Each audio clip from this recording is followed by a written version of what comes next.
everyone. I'm Tom Cochran, your Executive Director and CEO of the United States Conference of Mayors here in Washington. Last year, we came together and we were looking forward to a very combative and competitive presidential election. Little did we know that within a few weeks, a COVID-19 pandemic would hit us, killing 400,000 of Americans, causing pain and sorrow throughout this nation. And little did we know there would be economic starvation with people without jobs and many people without food. And little did we know there would be civil unrest in this nation caused by police shootings of unarmed Americans that would bring us to face the bigotry and racism that has been on this nation soil for over 400 years. And to top all of that, 2 weeks ago in your capital city, we had the first time ever a non-peaceable transfer from one president to another. And so, ladies and gentlemen, throughout 2020, with the dark times of this nation, it was you, the mayors of this nation, who stood strong, who stood tall for all the citizens and all the people in our cities, large, medium, and small. The mayors of this nation, you kept it together. You gave people hope when there was fear. You wiped away the tears when there was sorrow. And here's another thing you did. You never stopped supporting your United States Conference of Mayors. We Zoom with you in the daytime. We Zoom with you in the evening and through the night. You never stopped answering our calls. We surveyed you. We almost harassed you, but you never stopped responding. And you gave us the strength and you gave us the support to keep this Conference of Mayors alive. And for your loyalty and for standing with us, we thank you from the bottom of our hearts. And to the business community, through our business council, the resources kept coming. You kept giving. You kept showing best practices. When there was doubt, you believed in us and you kept it going. And so we thank you.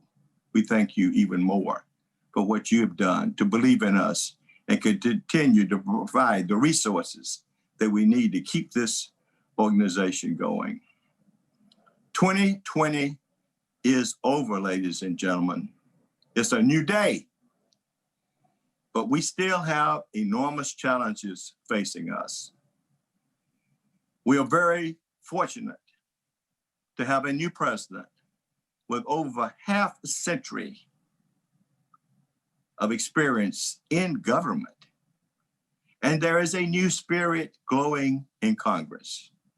And I want every one of you to know that we will continue to fight for emergency physical assistance for all of you so direly needed.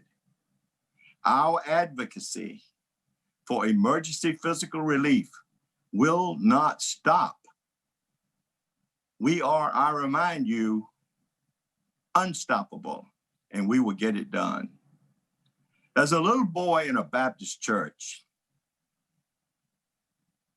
I used to sing the song.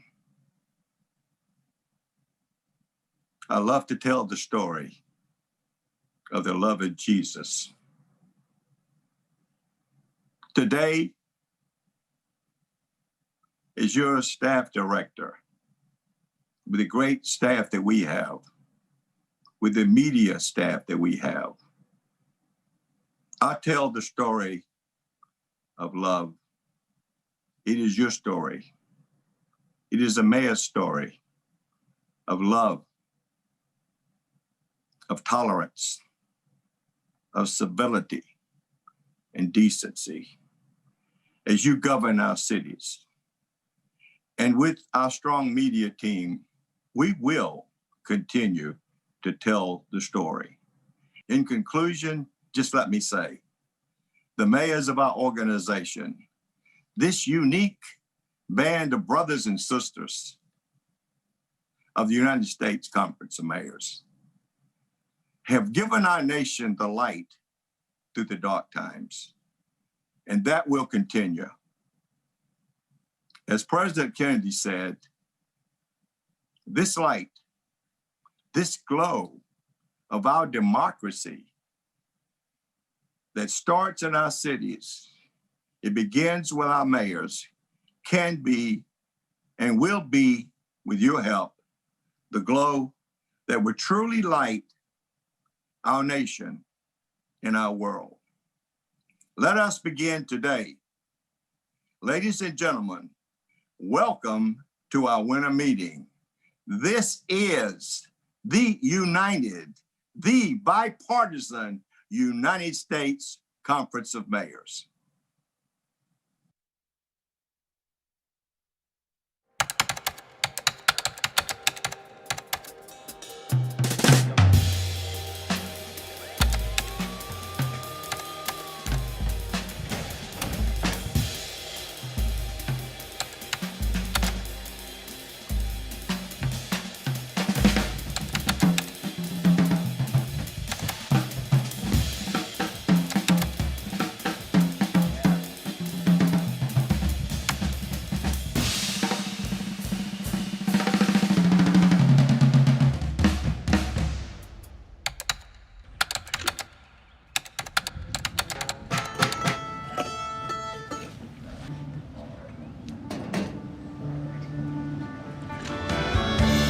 Sheltered in place, daydreaming of the good times ahead.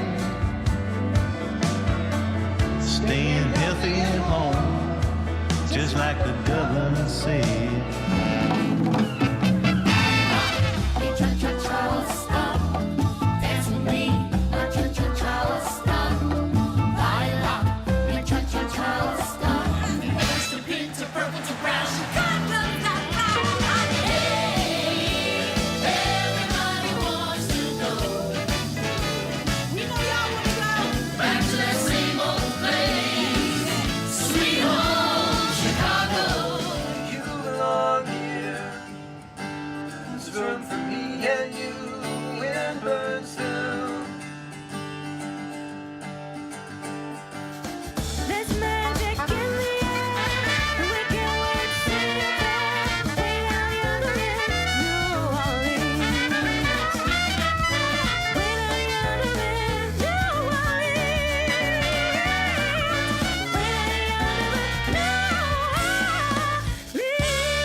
Ancestors, I'm calling you. Life is sacred. Creation, connection, we stand together how we created.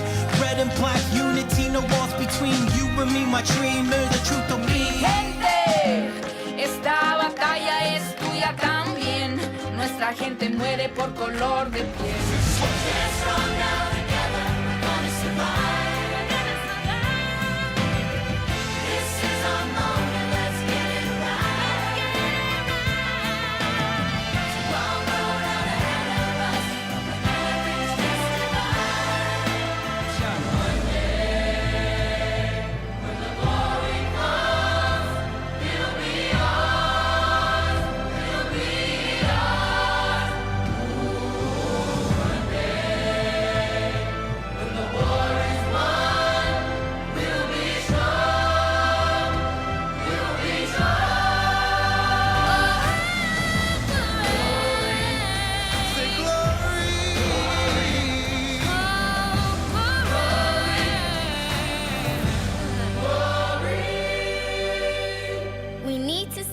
together so we can be one. Mayors are the truth tellers. They are the authentic messengers of this time right now. This is our moment as mayors to rally all that energy on behalf of our citizens, to send that message to the country and get this done.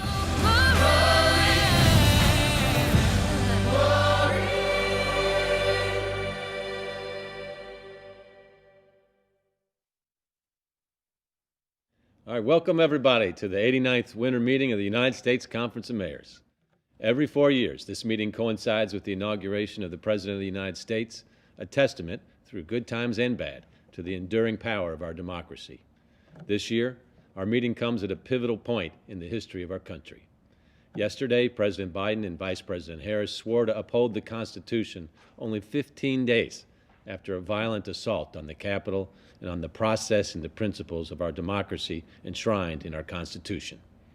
As an American, watching that assault was painful and sobering. It's not that I couldn't believe that it could happen, but to see it actually taking place was borderline surreal. My inner voice was saying, how is this possible? And my mind was saying, they will never prevail. Like so many of the painful moments from the last year, we will learn from it and continue our work to bring people together, to heal wounds and close divides, to work with partners and allies in every neighborhood, in every city, and every town in America to reunite the people of our country so we can face our challenges, move forward together, and lift each other up. That is the humanity of America. In a moment, I'll talk about the business of our conference, but first I just want to thank all of you for your presence here today, virtually, but also for being there for our fellow mayors and me through the incredible challenges of this past year. There's no shame in our admitting that we were shaken at times and heartbroken, infuriated, worried, and exhausted. I know I felt all that, and so has every mayor, every leader, every parent, and every friend that I know. We've been challenged in ways we never expected, but we persevere, and we do that in part with each other's help. I deeply appreciate the calls and messages of encouragement that I've gotten from my fellow mayors, and I know others feel the same way about the calls they've received. That support, sharing, and collaboration help each and every one of us better serve and lead our cities and are the very foundation of this great conference. The challenges of this past year have made us stronger and more capable to lead our cities. The greatest of all time, Louisvillian Muhammad Ali, would have been 79 on January 17th. He once said, quote, "Only a man who knows what it's like to be defeated can reach down to the bottom of his soul and come up with the extra ounce of power it takes to win."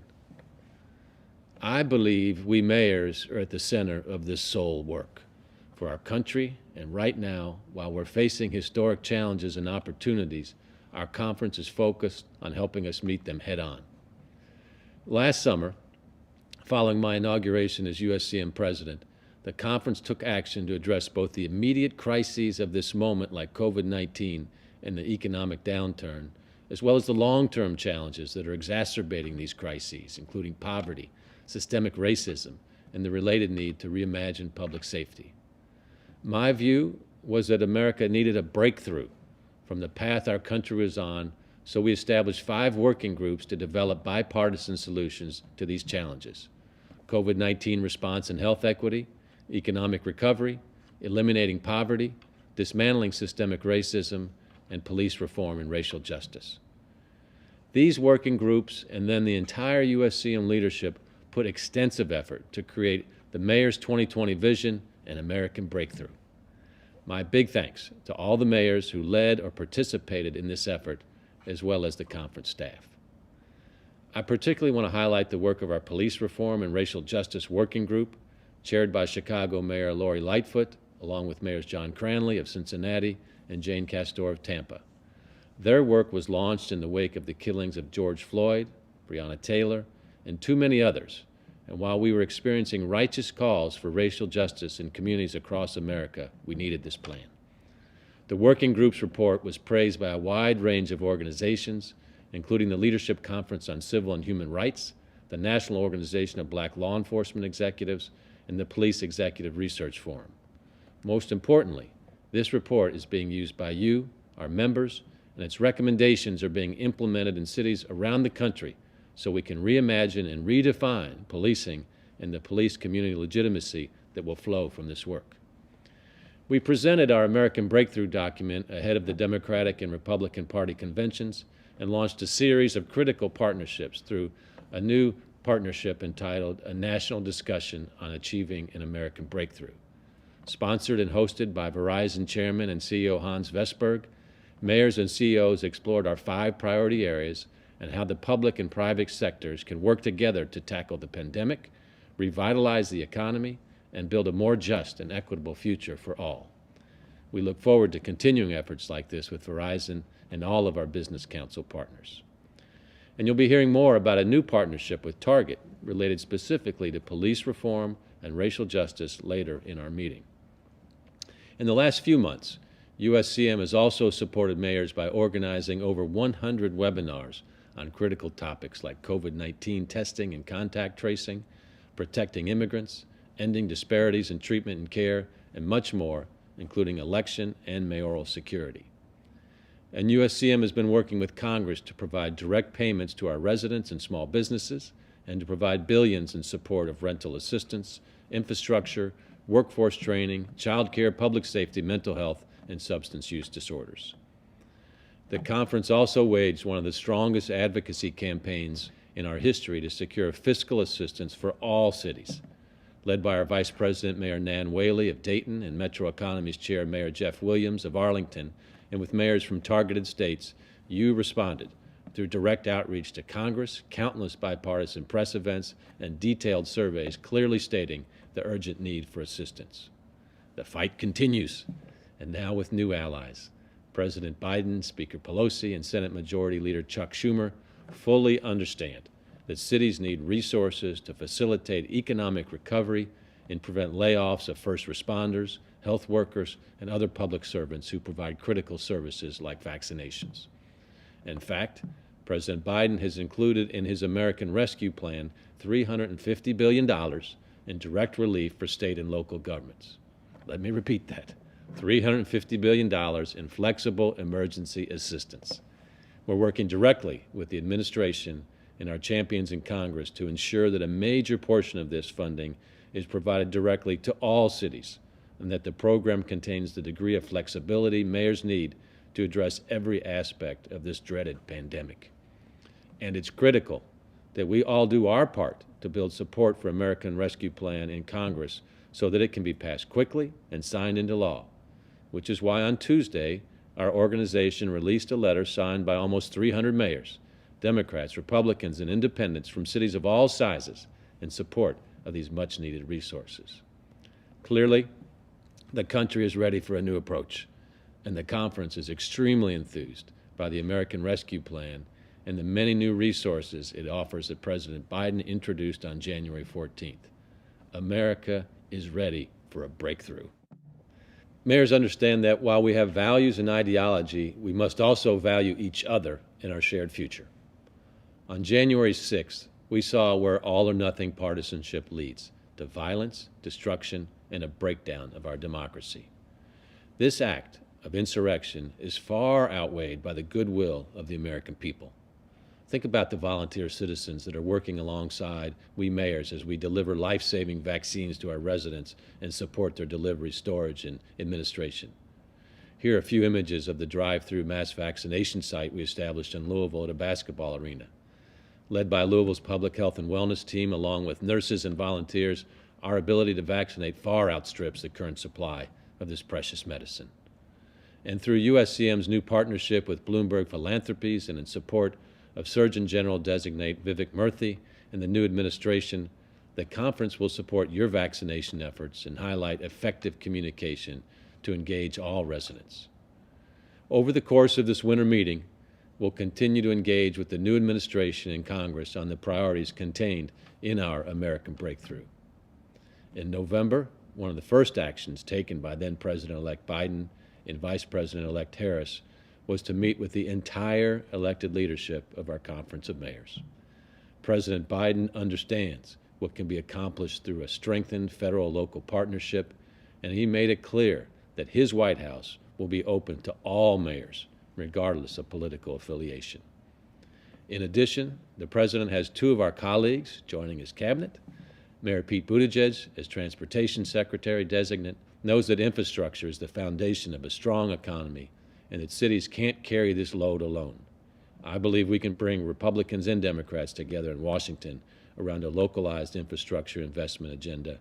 And as Mayor David Holt of Oklahoma City so eloquently stated, we will end the longest wait for the launch of Infrastructure Week in our nation's history by making roads, bridges, airports, and much more a priority every day. President Biden has also chosen Boston Mayor Marty Walsh as Secretary of Labor. Mayor Walsh is a man of conviction and action, and we look forward to a strong partnership to reshape our workforce for the post-COVID economy, ensure that all Americans can climb the ladder of success. Additionally, Marty has been a leading voice in our conference for the fight against drug and alcohol addiction. His journey of recovery will inspire millions more with his national profile. Good work, Marty. So we now have an administration that shares our commitment to combat the climate emergency. President Biden has not only agreed to rejoin the Paris Climate Accord, but has unveiled a $2 trillion climate change plan. Our conference has led on this issue when others have shied away from this urgent global crisis.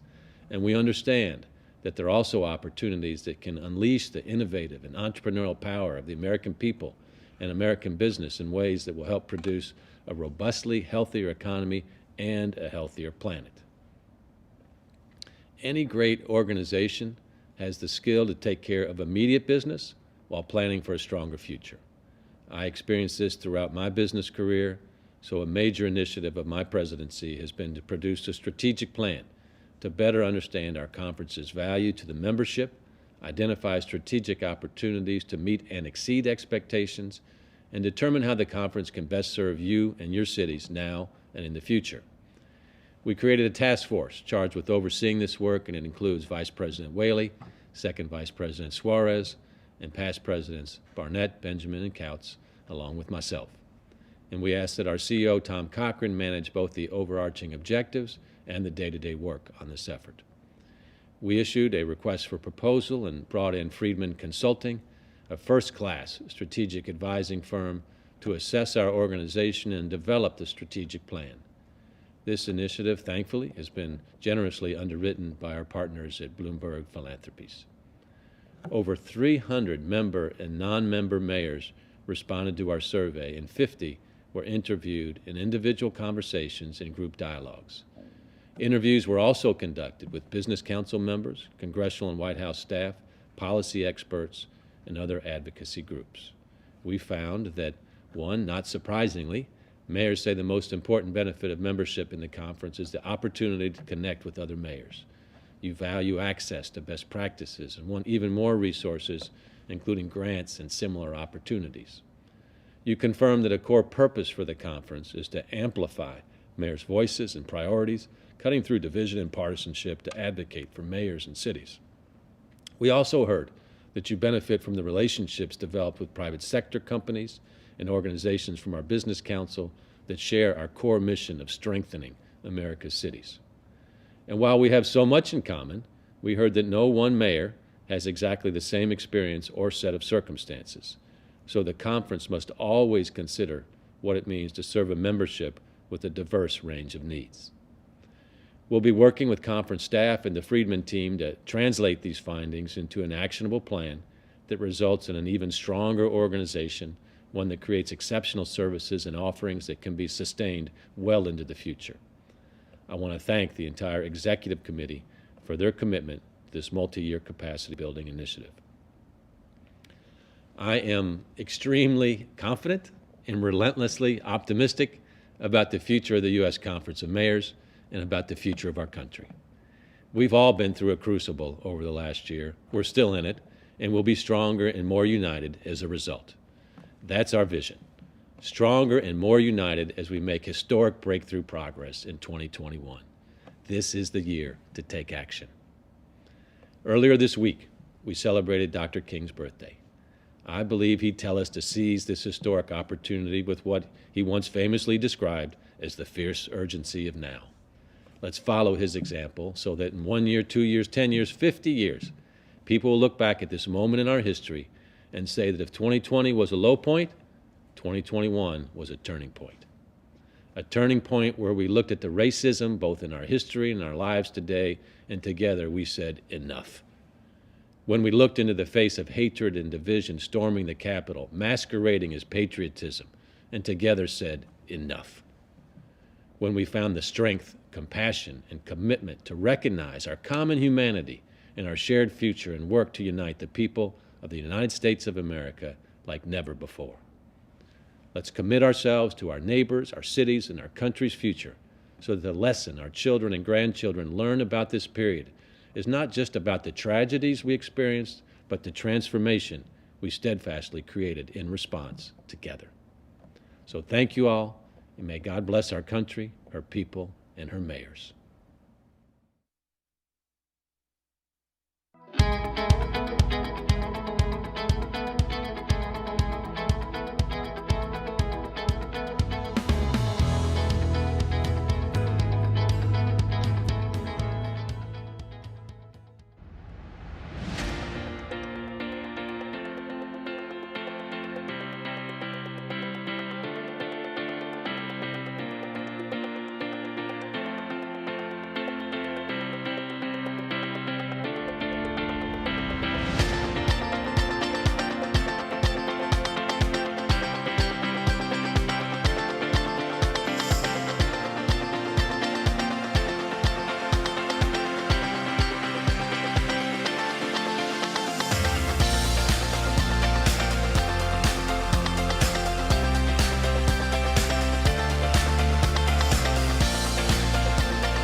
Hello, I'm Todd Gloria, Mayor of the City of San Diego. I stand before you today as the first person of color and the first openly LGBTQ person to serve as the mayor of my city. I'm a native San Diegan and a proud son of a maid and a gardener. My love for my hometown and heart for its people have served as drivers in my life, direction in my career, and now the opportunity to build a San Diego that works for all of us. In the weeks and months ahead, I look forward to fighting alongside all of you to secure additional resources to help our cities climb out of the COVID-19 pandemic, advocate for a long overdue federal infrastructure package, and address our nation's climate crisis. It is a true honor to be a part of this organization, and I look forward to meeting you in person very soon.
Hello everyone, I'm Brandon Scott, I'm Mayor of the City of Baltimore.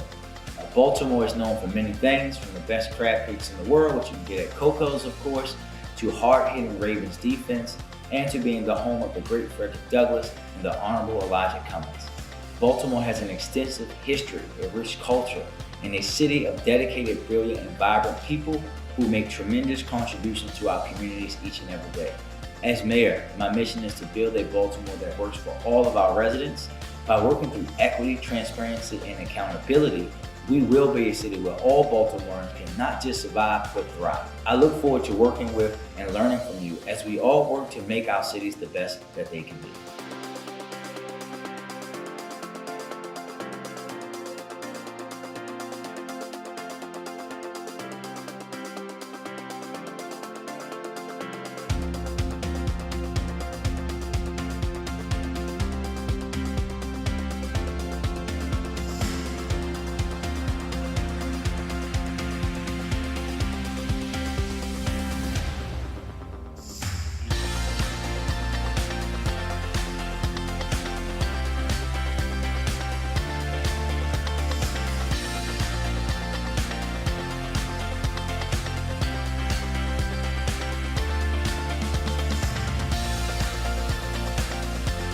Hi, this is Mayor Jerry Dyer from the city of Fresno. I have a city here of over 550,000 people, and we are in the heart of Central California. We are considered to be the agricultural capital of the world, and we have a city that is very rich in culture and diversity. On a personal note, I've been married for 40 years, have 2 children and 5 grandchildren. I spent 40 years in the Fresno Police Department serving as a police officer, the last 18 of those years as the Fresno Police Chief. I love the city of Fresno, and I love public service, and I look forward to serving alongside of all of you as we make our individual cities better. God bless you, and thank you as we serve during these challenging times.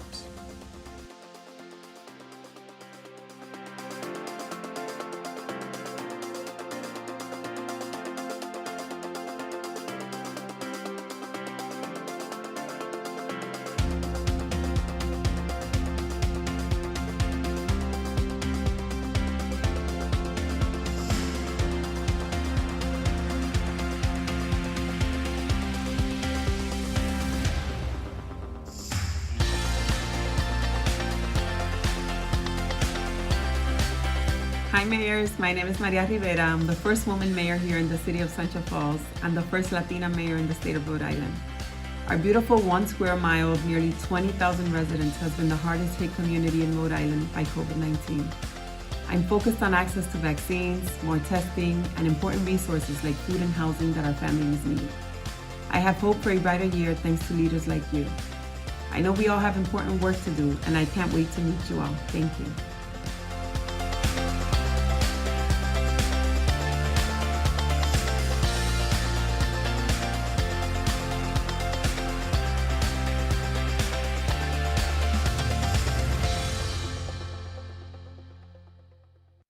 Good afternoon.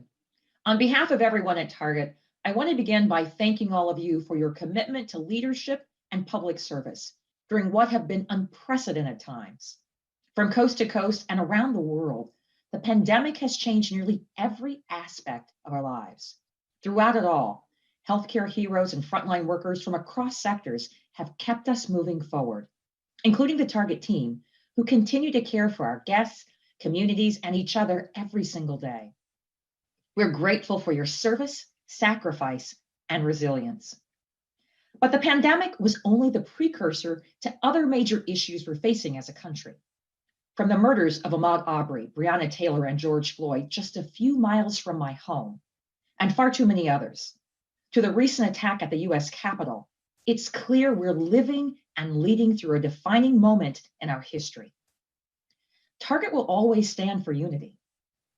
Anything that undermines our democracy is absolutely at odds with our company beliefs and our best hopes for communities. We believe we all have a role to play through continued empathy and understanding, and above all, action. The kind of action each of you displays day in and day out, working with other elected officials, community leaders across sectors, and your fellow citizens to address the challenges that face your cities. Public-private partnerships have been a hallmark of Target's civic engagement. One can't grow and thrive without the other, particularly in troubling times like these. As part of our ongoing commitment to keep our guests, team members, and communities safe, we've developed the Safe Retail Toolkit last spring, designed to help businesses plan for a safe reopening following the initial pandemic lockdowns. Our team created the kit based on insights and learnings from our own pandemic response efforts. And we work with state officials, business associations, and elected leaders to share the toolkit broadly, because we're all in this together. The pandemic has also magnified the long-standing racial disparities that have plagued our nation and prevented us from creating an equitable, inclusive country for all. As one of the largest retailers in the country, we've had ambitious D&I goals for many years, but we recognize we have more work to do, especially with our Black team members, guests, and communities. Last summer, we established the Racial Equity Action and Change Committee, known as REACH, an enterprise-wide effort to accelerate the work of Target's diversity, equity, and inclusion, and to fuel the economic, social, and structural vitality of Black communities across the country. REACH has 4 areas of focus: team, guests, communities, and civic engagement in public policy, which includes working with policymakers to address issues that will help end systemic racism, including safety and police reform. One of our efforts is to create economic opportunity and to close the wealth gap by joining a coalition of leading corporations to launch 110, an effort to hire more than 1 million job seekers over the next 10 years, with a focus on creating jobs that don't require a 4-year degree. We've also committed to supporting Black-owned, Black-founded businesses, which are an important part of the economic engine of our local communities.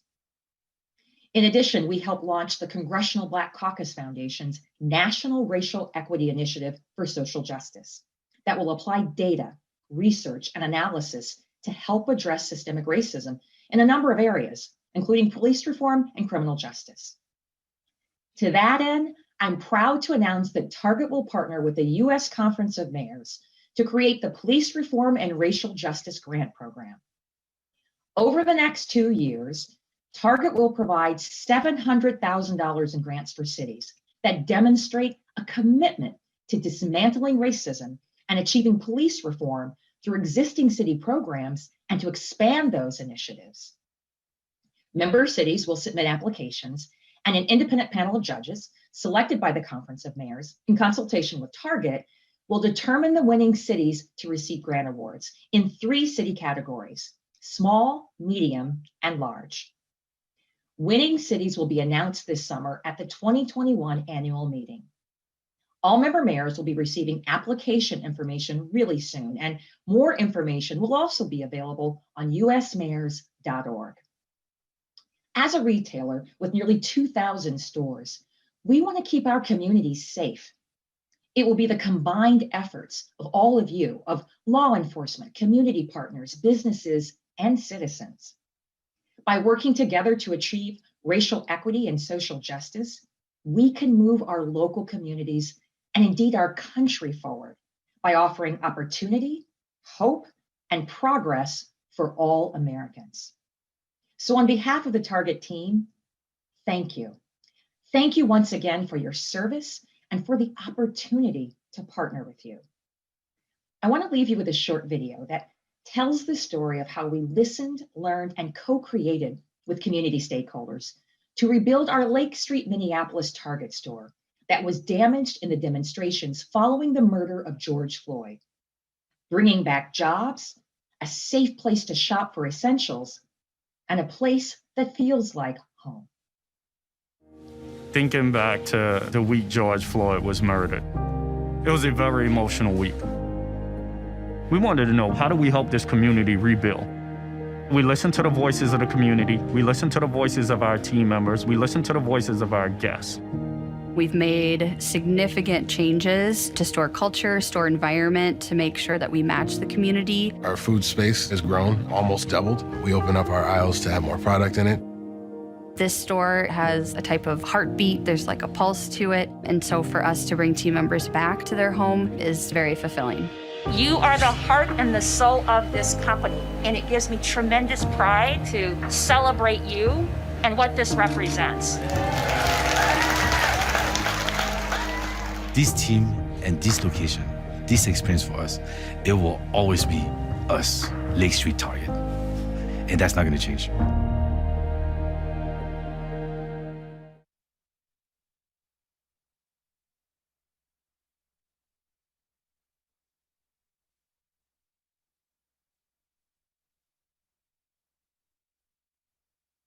Hello, everyone. I'm Chicago Mayor Lori Lightfoot, and I'm thrilled to be here to speak with all of you today. Let me begin by thanking Laisha Ward and the team at Target for their generous commitment to advancing racial justice and accelerating police reform. As Ms. Ward so eloquently explained, the public and private sector need each other to grow and thrive, especially during times as challenging as these.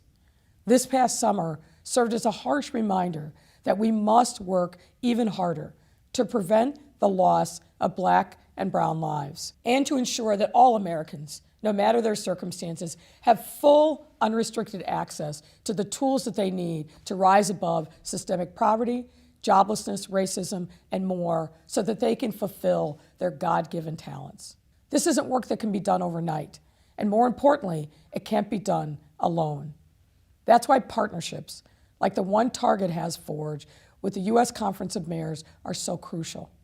And they will allow us to make our local communities, cities, and entire country safer, more inclusive, and more equitable. This is the reality that I, along with the conference's Police Reform and Racial Justice Working Group, also helping to create.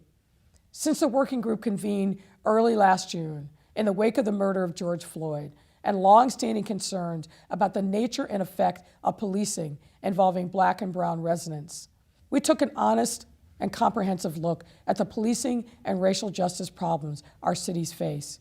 We collaborated on and debated about how best to address these challenges. And we ultimately agreed on a set of principles and recommendations to bring about holistic change within police departments across the country. These efforts led to the creation of the Police Reform and Racial Justice Report, which we released last August, and serves as a resource and a roadmap as you tackle the issues of police violence and racial discrimination within your cities. As I said earlier, these issues can't be solved overnight, but with the help of this report, the collaboration of private sector partners like Target, and your expertise, we can take actionable and meaningful steps towards fully addressing these challenges. I want to give a special shout out and thank you to Conference President Mayor Greg Fisher of Louisville and Conference CEO Tom Cochran for their continued support of the working group. I also want to acknowledge former Conference President Mayor Brian Barnett for appointing the working group, and Mayors John Cranley and Jane Castor for being close partners with me on this initiative. I also want to thank our partners in law enforcement who are part of this work: Baltimore Commissioner Michael Harrison, Phoenix Chief Jerry Williams, and Columbia, South Carolina Chief Skip Holbrook, as well as advisors Chuck Ramsey, Ron Davis, and the team at WilmerHale, led by Jamie Gorelick. I'm very proud of the work we've done, but as we all know, there is more work ahead. Our residents are reeling from this past year and the challenges of inequities that COVID-19 has both created and exacerbated. And we have clearly seen that public safety, public health, and our economy are closely linked. I'm heartened to hear that our new partners at the White House understand this and are pushing racial equity from day one.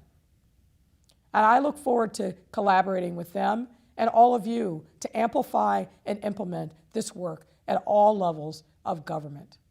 Thank you and enjoy today's conference, and please continue to be safe.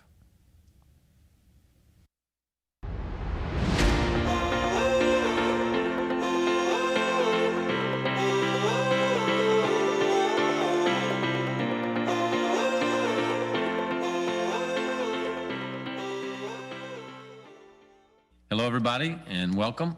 With the rapid evolution we're seeing in technology and the economy, we all know that high-speed internet access or broadband is just essential. It's critical to economic opportunity for all Americans. And the COVID-19 pandemic has really laid bare the fact that there are way too many people in too many places in our country with limited or no access to broadband. So bridging the digital divide is an essential priority for any mayor that's got it going on, and business leaders as well.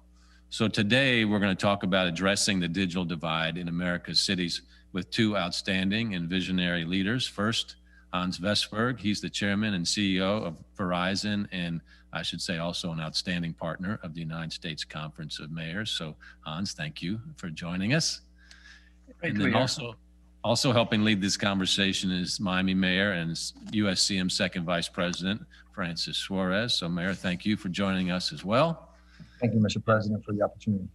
Absolutely. So as I mentioned earlier, the conference began a strong partnership with Verizon in October when we joined together to produce a 5-part roundtable series that featured mayors and the CEOs of some of America's biggest companies, bringing them together to discuss how the public and private sectors can work together to tackle the pandemic and revitalize the economy.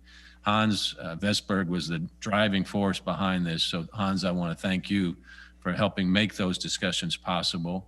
If you don't mind here, please tell us what you learned from the Roundtable series, why you believe so strongly in the need to bring business leaders to the table for these conversations with mayors. Hans?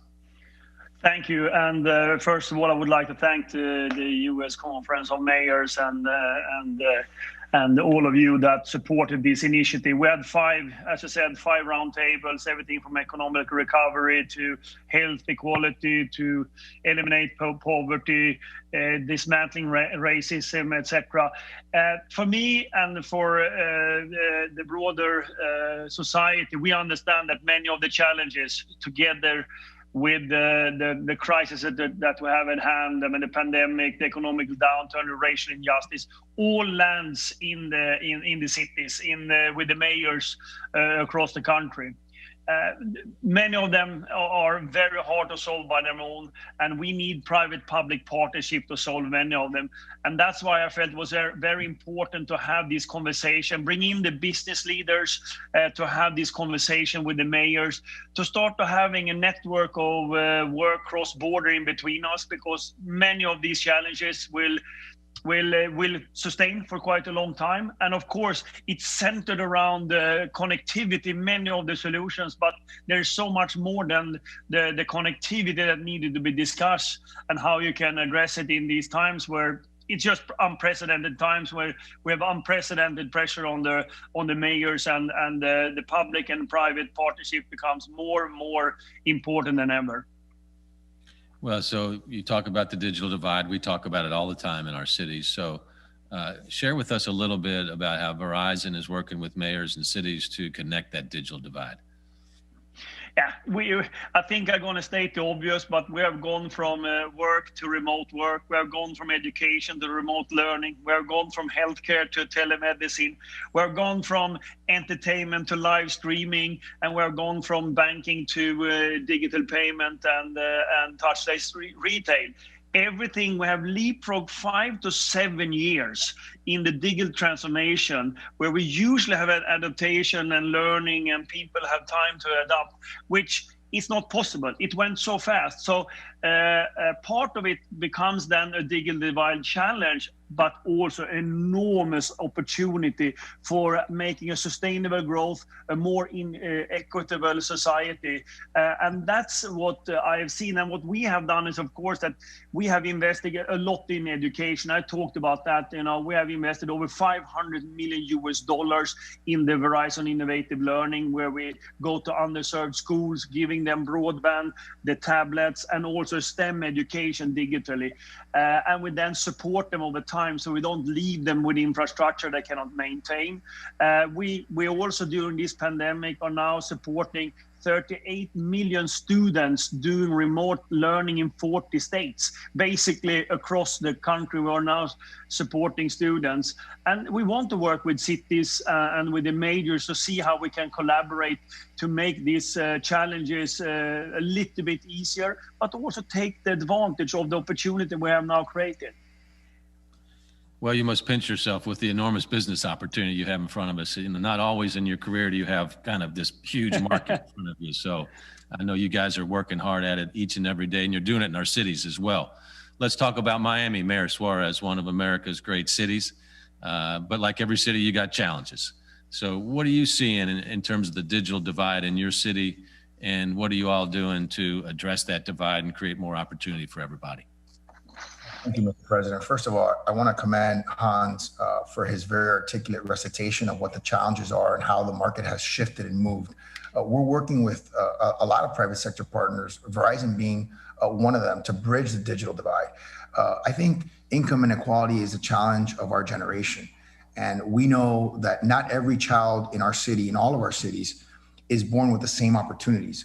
And what we have to do as a society, so that we can look at ourselves in the mirror when we wake up as elected officials, is we have to make sure that we can, to the maximum extent possible, create an equal playing field for people to be successful. And what does that mean? That means obviously having digital tools like iPads, phones and laptops, obviously having broadband connection, which as Hans correctly stated, is now become more important than ever in a post-COVID world where everything has gone virtual.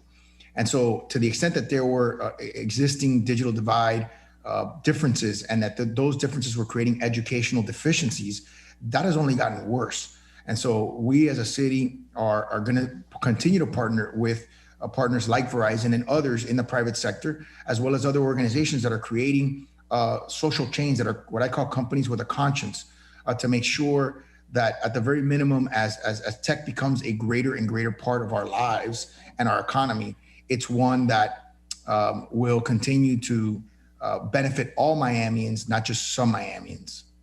Yeah, no, it's a beautiful vision, and that only then will we untap the full potential of our country. So thank you for that. Hans, you work with a lot of cities. And so what are some of the specific areas where you believe both public and private sector can collaborate more closely? Are there any best practices out there? Any kind of encouragements you want to give to mayors on this call? First of all, I agree with Mayor Suarez about the situation. This is a solution for all citizens of all differences. It's so important because we cannot leave anybody behind right now, because I always say the 21st century's infrastructure is mobility, broadband, and cloud, because then we can actually deliver a service both sustainable but also efficiently and a quick response. I think that best practice is working. I think I have usually divided the challenge in three parts. I mean, the accessibility to get access to broadband, the affordability, and the usability. I think the best practice is about around the accessibility. We have a great partnership with all the mayors around the country to actually get broadband into the cities and the urban areas and the suburban areas to actually get our technology in there. And during the pandemic, I mean, I reported out in my earnings course that we have been ahead of our plans because we have such a great partnership with all the communities and the mayors to actually make this happen, because we understand the importance. On the affordability, we're still working to find models. We have, of course, during this pandemic made available and free sort of services, increased all the bandwidth for students, etc. That's not a long-term solution, but it's been a solution that we have worked out with many of the cities and the mayors. And then, of course, on the usability, we have developed solutions around education and healthcare together with many of the cities, but also start thinking about the next step. I mean, a good example is the city of San Jose, which we have worked with traffic management using the latest technologies in order to take away congestion, improving CO2 emissions. So there are a lot of innovation can be done, but it has to be in partnership, because the private sector can do certain things, but the public sector and the mayors has also a big portion of it, and collaboration is easy. But we have seen during this pandemic an increased great collaboration with the mayors across the country, and we are really thankful for that, because it will be the best for the citizens and the society. Absolutely. And it's that sweet spot where public and private come together. So, Mayor Suarez, are there any particular public-private partnerships in Miami that you're extremely proud of? Oh, there's so many. We're investing strategically in a variety of different organizations like WinCode. WinCode is an organization that allows, it's sort of a vocational training for adults to learn how to code and be able to be prepared for the next generation of jobs that are coming to cities like ours. We have partnerships that are strategic with Black Tech, with Endeavor Miami. Endeavor Miami is the first, we're the first Endeavor city in the US, or we were at least when they came to the US. And that's a scaling and mentorship program. We have WinLab that I've strategically invested in to support women entrepreneurship. We have Emerge Americas, which is one of the largest tech conferences in the southern part of the United States. And so we continue to invest strategically, to work strategically with so many different partners. And we're always looking for partnerships. So for those who are listening, we want companies to be proactive. I think many mayors in America are willing to take chances, willing to take risks, willing to work with, with new technologies. I remember when I started working with ShotSpotter, that's a big sponsor of the conference, and understanding how important it was for me to be able to identify every time a gunshot is fired in my city with GPS precision instantly. I mean, that's the kind of technology that mayors like us are looking at. I was listening to what Hans was saying about technology that will allow you to detect CO2 levels. I mean, that's incredible. As we try to decarbonize our environment and our cities and go to a carbon neutral platform, we have to be able to measure, carbon levels in our environment. We need water quality. I mean, in the case of Miami, which is a city that is next to the Bay, we need to make sure that the Bay is healthy and our ecosystems, our natural ecosystems are healthy. So we want to partner with companies that are going to help us create innovative and resilient infrastructures that are going to allow us to be around, like our brand says, forever. Exactly. No, and so Hans, when you think about some of your challenges right now, I mean, you've got these huge concentrations of digital activity, but then when we go into the rural areas of our country or some underinvested areas of our cities, you don't have the type of broadband that we need there. So how do you look at that from a cost-benefit perspective, from an equity perspective, and then how do you mobilize your country or your company to attack that challenge? That's a great question, and I think that first of all, you're absolutely right. I mean, historically, it has taken longer time to build the rural areas, and the technologies has been very costly to do there. I think we are seeing a clear light in the tunnel, and that's that we can use wireless technology. We have now launched, for example, LTE Home, which is 4G Home, which have unlimited usage of using wireless for broadband. That's of course so much quicker to deploy and so much more efficient than any other technology that we have had before. At the same time, we have extended also our 5G to be 5G home. Of course, we work in the urban areas, but it will move out later on. So I think that we're finding that. At the same time, we have coming out with offerings like Fios, which is our broadband solution, which we call Fios Forward, which is for underserved families which have a low income in order for them to be able to procure it. Some of these are, of course, initiatives for us. I would see, and I know that the federal government will work on this, and they should work on getting more funding for it. But now at least we see technologies that can be much quicker deployed, and they have enough capacity in order to do everything we talked, me and Mayor Suarez talked about, remote learning, working from home, telemedicine and all of that, because that's why we need this broadband. It is for essential work, essential things that each and every citizen need to do in order to be part of our society. Yeah. And Mayor Suarez, you kicked off by saying income inequality is one of the great challenges of our time here in America. So equitable access to broadband is at the center of that problem. So can you talk a little bit about how you're deploying equity with your broadband strategies? Well, we've worked with companies like Verizon to make sure that, for example, all our parks have free Wi-Fi. We want to make sure that we have in all our parks, we have what used to be sort of libraries have become much more digital. And for us, in our park centers, right, areas that used to be for recreation, areas that used to be, for congregation, are now lined with computers so that people can apply for jobs. I mean, it's very difficult in today's day and age to be able to apply even for a job without a computer system. And so you want to have as much access to technology, as much access to connectivity as you possibly can as a city.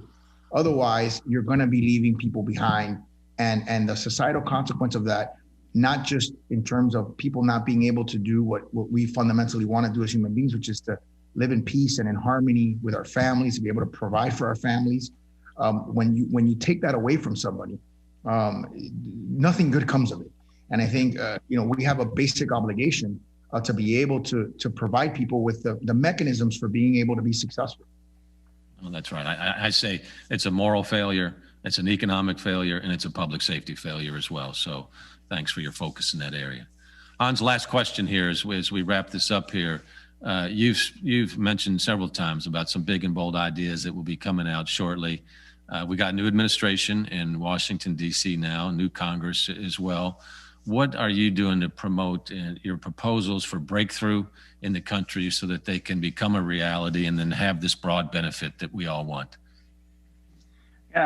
This is something we've worked for a long time, and we are actually issuing a very important paper on the policy solution to various aspects of the digital divide coming up the next couple of days.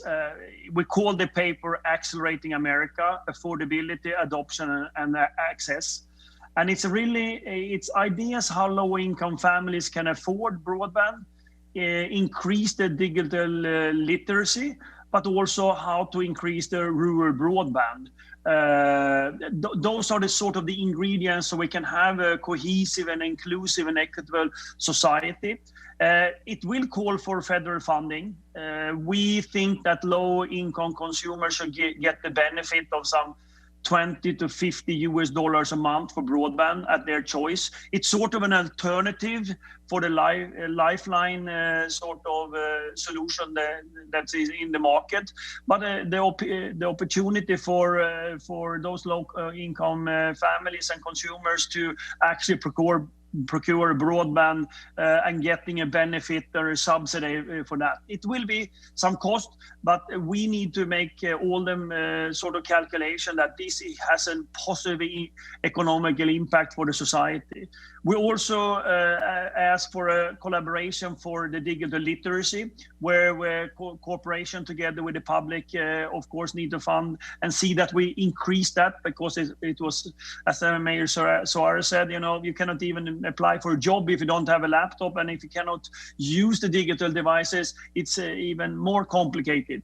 So that's the second part of it. And the third one is, of course, around the rural broadband, how we can together now continue to quickly deploy the broadband in the rural areas of America, so everybody has the accessibility. So that is what the paper is outlining. It's a very extensive paper, which we have been working for a while. And I think we need to rally around that, because it's going to be a public-private sector.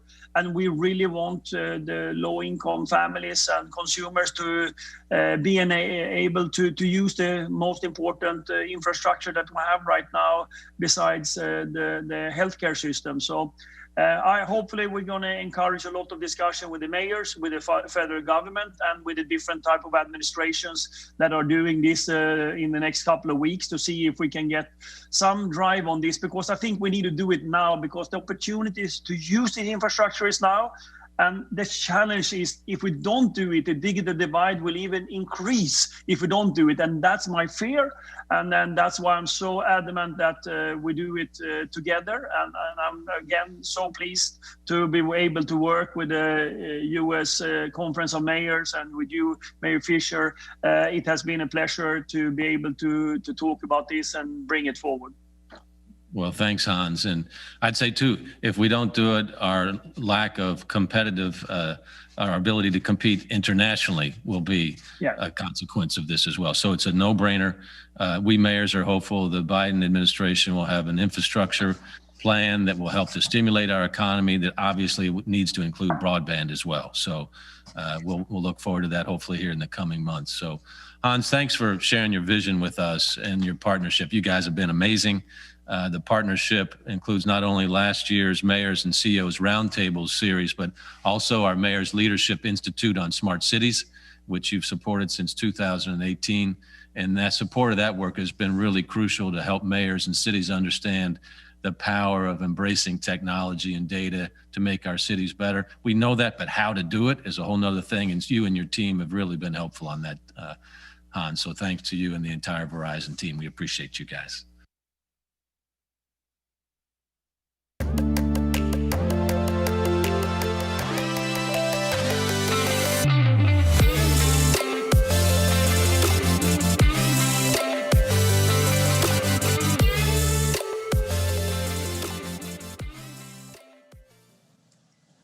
I'm pleased to be moderating this session today that is important to every mayor in this country, recognizing the real and immediate threats to our citizens and our residents' sense of security in the year ahead.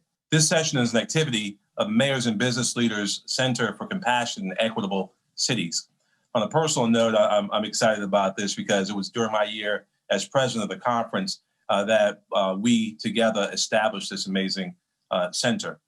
This was, of course, conceived during a time when we saw some troubling trends emerging all across our country. And yes, now we enter 2021 in the face of a continuing pandemic, the greatest since 1918, that has disproportionately affected communities of color, Black and brown populations in many cities. It's now more lethal than it has ever been before. We enter this year in which a divisive political atmosphere has fostered the growth in racism and anti-Semitism.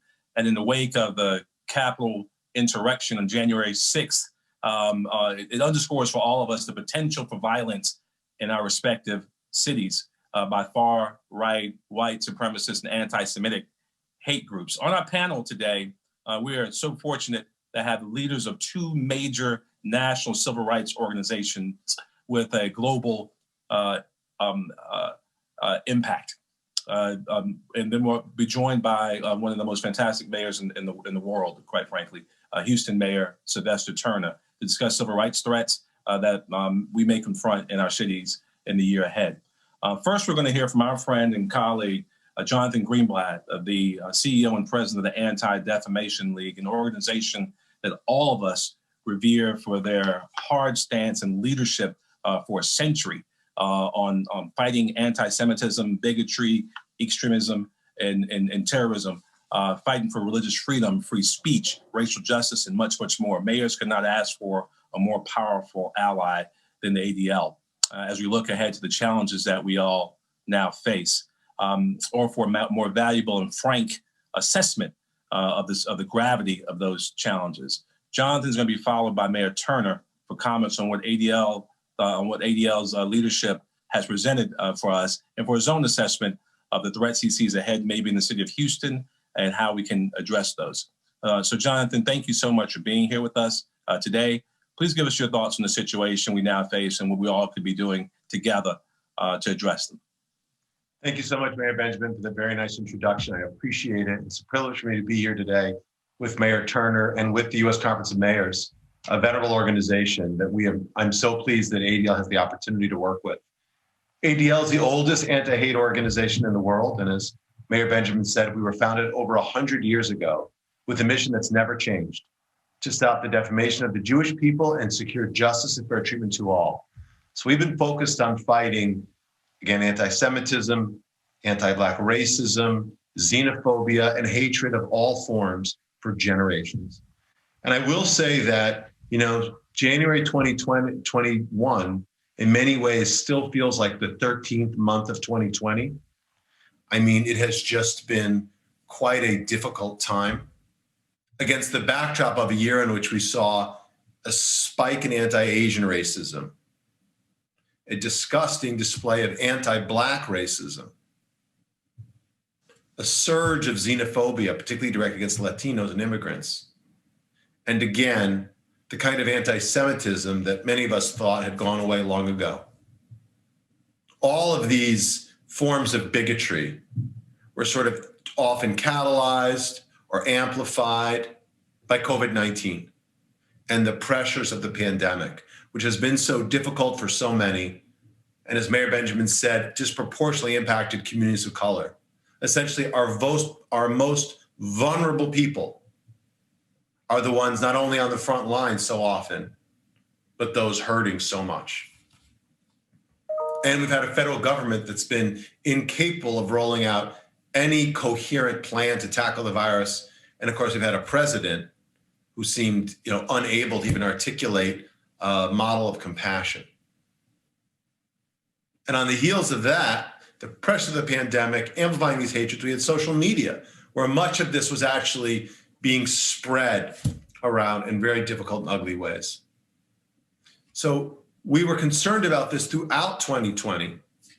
And then we had the election, where we literally had our president of the United States demonizing his opponent after having already worked so hard to denigrate democratic institutions and then delegitimizing the election and encouraging people to disenfranchise millions of voters, again, who are overwhelmingly, people of color. And while some would say we should appease him, some would say we should just entertain him, his continuous delegitimization of the election led to the attack on the Capitol on January the 6th. That domestic terror incident, and I call it domestic terror because that's what it was. This wasn't a riot, it wasn't an attack. Those weren't protesters, they were militants. These were hardened white supremacists, right-wing extremists who literally wanted to commit an act of sedition, which was to interfere with our democratic process and topple the government as we knew it. There's just no precedent in American history for what happened on January the 6th. A moment in time where you literally had these men pressing up the Capitol steps, assaulting police officers, while actually our president was tweeting his support for their action. It was really despicable, and I would argue one of the darkest days of democracy. And again, on the heels of all of the denigration of our institutions, we shouldn't be surprised that we have seen this rise of hate in these last 4 years. And all the indicators were there. And Mayor Benjamin and I and the U.S. Conference of Mayors, we've worked with together, ADL and the U.S. Conference, from Charlottesville to Capitol Hill. These two moments that bookended the Trump presidency, these two explosions of white supremacist violence. And it's so painful because indeed our country is so diverse, and that diversity is a source of strength. So even though this was a dark, dark day, as the saying goes, I think it is often darkest before the dawn. And I am so encouraged as I speak to you this afternoon to think about what comes next in a new Biden administration. Because I don't care whether you're a Republican or a Democrat. I think you can be nonpartisan in terms of your politics, but you can't be neutral on prejudice. Okay? There is nothing political about calling out hate. And it's the obligation of all of us, not just as, community leaders or elected officials, but as decent human beings to step up and speak out when we see stereotypes being spread. And again, if you are a mayor and you have the opportunity, I think we need to create these inclusive communities that are truly no place for hate. So literally from his inaugural speech, where President Biden talked about pushing back on and fighting white supremacy, I am optimistic that we're now going to see not just a whole of government approach to fighting hate, but a whole of society approach. Because I would argue the federal government has a critical role to play, and I'm hoping we'll see sort of an anti-hate focus right in the White House, and an effort to tackle white supremacy for the terror threat that it is. But we need the rest of government too, from DOJ to the Department of Education, from the FBI to HHS. So we both fight the haters even while we heal the country. And then I think there's a role for the business community and civil society organizations, faith-based institutions, and ordinary people. Ultimately, we're all in this together, and that's the only way we're going to stop the hate. John, thank you so much. Thank you so much. It's meaningful and powerful. Mayor Turner, my friend, I've watched you lead on these issues. Would you please add to Jonathan's assessment and tell us how you're taking on these problems in Houston? Thank you, Mayor Benjamin. It's good to be with you, and thank you for your leadership. And Jonathan, let me thank you as well, and ADL, for just being out there through the years, through the decades, fighting racism in all forms. Let me just start with what Jonathan just said, which I like. And he said something that Martin Luther King said all the time, that the darkest night is just before the dawn. And as I reflected on what happened on January 6th, it was a dark day in our country. But it's the responsibility of all of us not to sit in the bleachers and watch in the stands, but to recognize that we have to be active participants on the field to save our own democracy. I'm reminded of the fact that people often say that a house divided against itself cannot stand.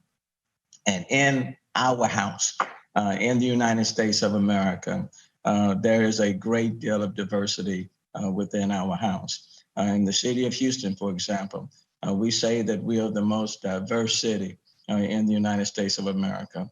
And diversity should be viewed as an asset. But the reality is, even in 2021, that there are individuals and forces and organizations that do not believe that diversity is an asset. And there are far-right extremists who would like to take us back 300 years, if not more. And we have to resist that. And it's the responsibility of each and every one of us in order to do it. In the city of Houston, where there's so much diversity, Steve, what we try to focus on is not just talking about diversity, but recognizing that it can't be an asset unless there's inclusiveness, that we have to work every single day to create a very inclusive society. What does that mean? That means that when you look at the people who are running our departments, people ought to see the diversity.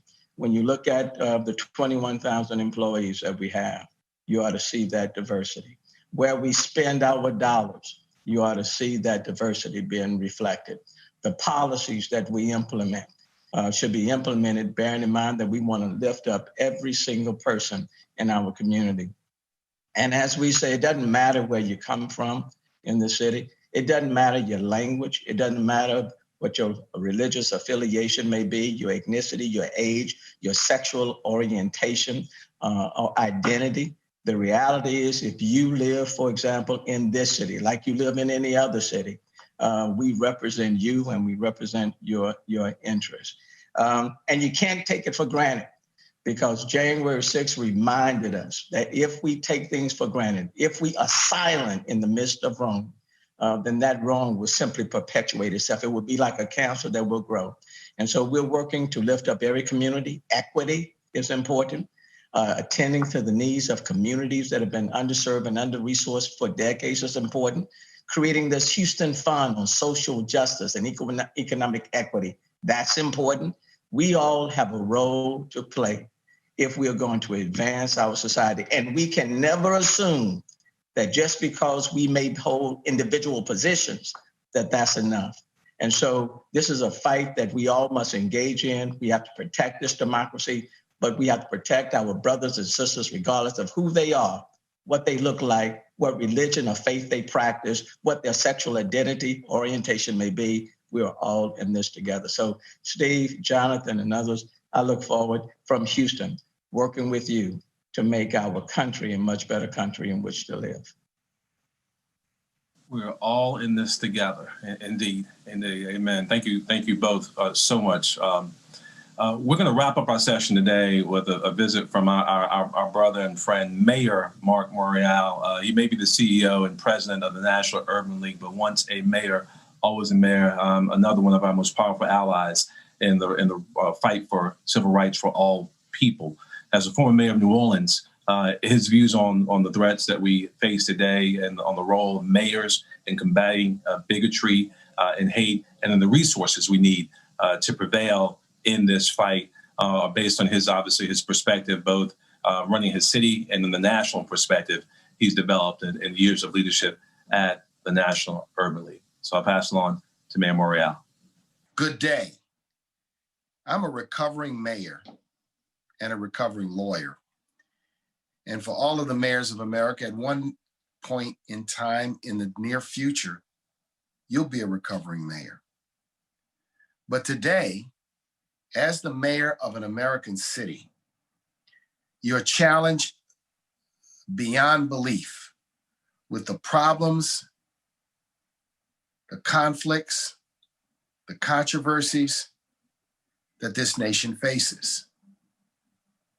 But American mayors have always throughout history found a way to lead with purpose, lead with passion, put people above everything, put principle above everything, And if I can say, my fellow mayors, now is the time for you to do exactly that.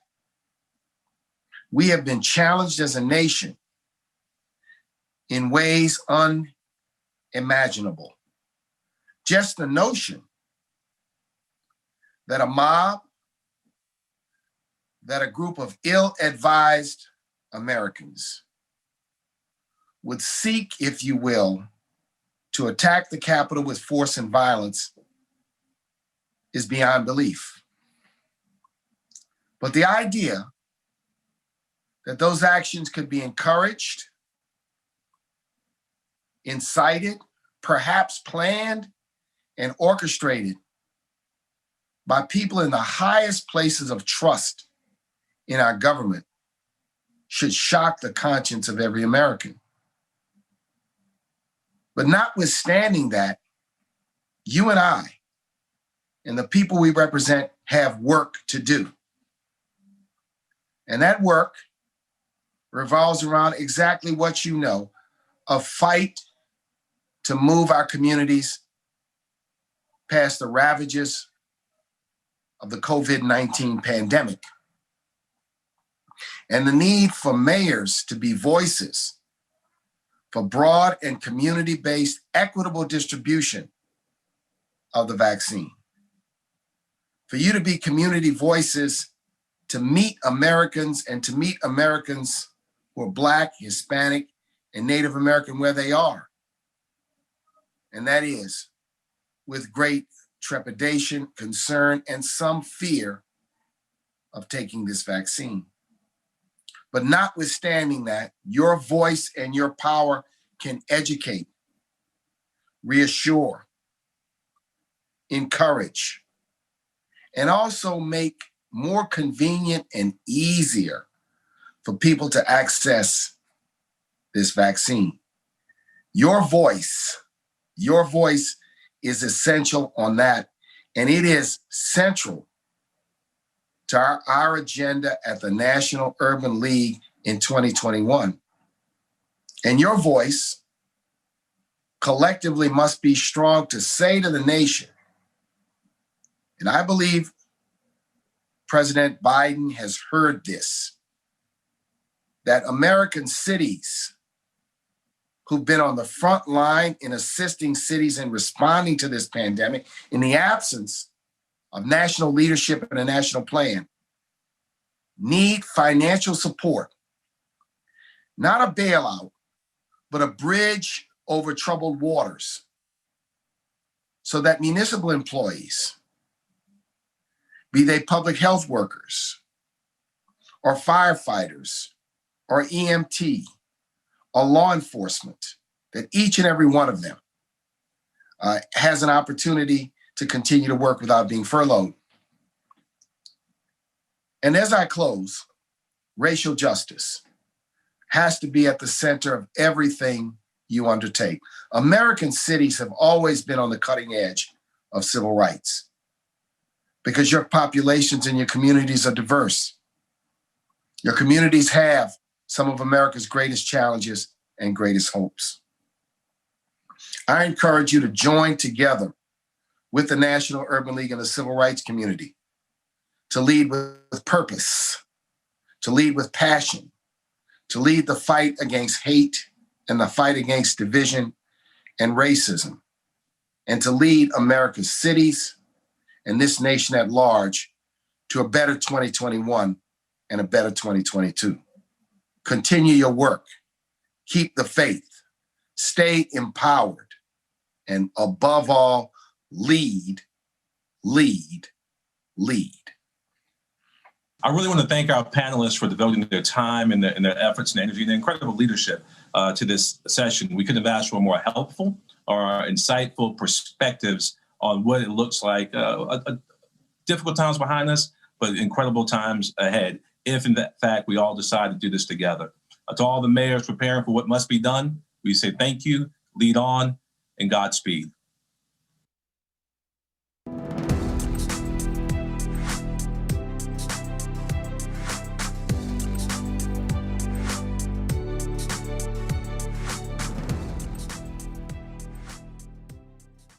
It was me, Over 13 years ago, the newly elected mayor of Rochester Hills, Michigan, sitting alone in the very back of a huge conference room in Washington, D.C., attending my very first United States Conference of Mayors meeting. I knew no one.